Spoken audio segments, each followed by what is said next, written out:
Bismillahirrahmanirrahim. Assalamu alaikum students. How are you? I hope you all are fine. Today I am going to give the lecture of English literature for class 2. Open your English literature notebooks. First of all, draw a margin line, mention classwork, date and day at the top of the page, and chapter number 6 careful hands.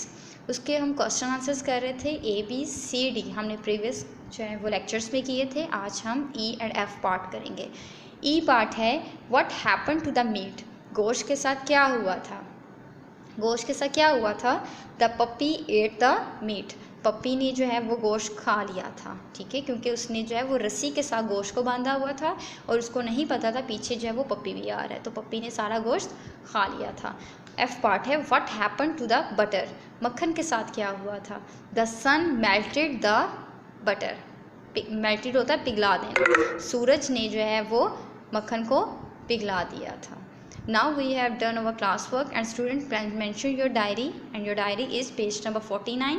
Question number B part 2 is for homework. ठीक है. Now student please learn your classwork on daily basis. Take care of yourself. Allah Hafiz.